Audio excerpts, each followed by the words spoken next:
অনেক দিনের ইচ্ছেটাকে পূরণ করতে গিয়ে পুরো পৃথিবীটাকে নিয়ে আসলাম আমার ঘরের কোণে। কি কেমন করে বলছি বাবা, বলছি দাঁড়াও। নমস্কার আমার প্রিয় পরিবার, সবাই কেমন আছো?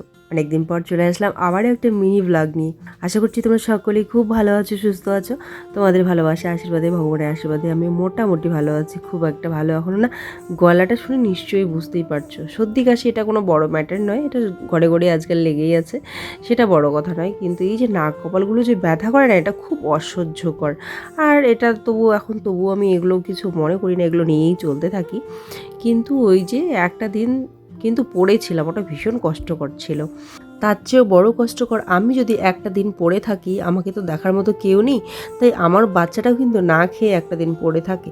তোমরা দেখেছো কীভাবে ও একা একা দোকান থেকে ম্যাগি নিয়ে এসে বানিয়ে খেয়েছে, ক্রিম রোল খেয়েছে, এই করে কিন্তু একটা বেলা কাটিয়ে দিয়েছিল।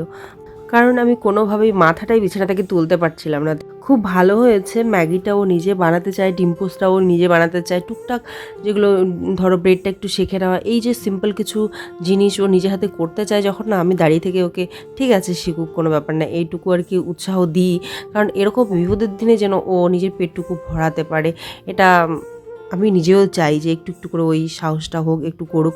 তোমরা অনেকেই বলেছিলে ও এখনও অনেক ছোট আছে, গ্যাসের পাশে যেতে দিও না, কিন্তু আমি নিজে দাঁড়িয়ে থেকে কিন্তু একটু একটু করে ওইটুকু শিখিয়েছি বলে আজকে কিন্তু ও নিজের পেটটা ভরাতে পেরেছিল। সাধারণ পরিবারে বাচ্চাদেরকে খুব তাড়াতাড়ি বড় হতে হয় আর খুব তাড়াতাড়ি সব কিছু শিখতে হয় বন্ধুরা।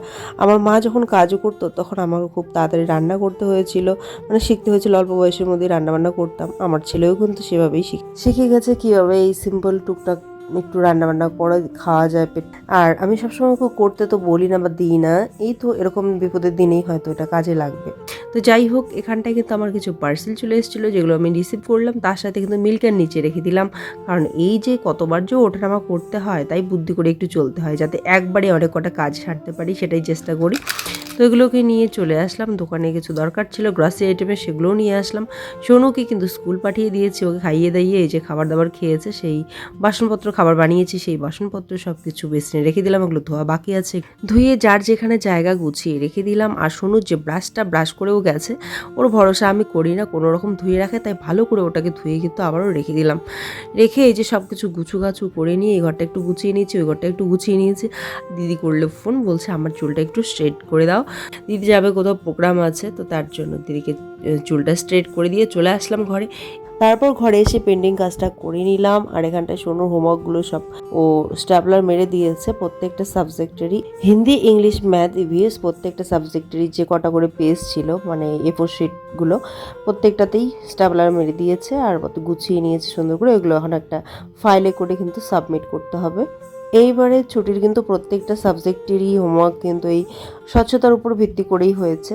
যাক, সমস্ত কাজ গুছোতে ঠিক ওদিকে দুপুর হয়ে গেল। চটপট এখন রান্নাটা করে নেবো ছেলে আসার আগে, তার জন্য শাক বেছে নিয়ে নিয়েছি। রান্নাবান্না করে ছেলে আসলে দুজনে মিলে ওকে স্নান করিয়ে খেয়ে নেব। ভাত, বিনস, আলু আর পাঁপড় ভাজা হয়ে গেছে, শুধু শাকের ঝোলটা হলেই হয়ে যাবে। অনেক দিনের ইচ্ছে ছিল যে ভারত আর বিশ্বের ম্যাপগুলো নিয়ে আসবো ঘরে।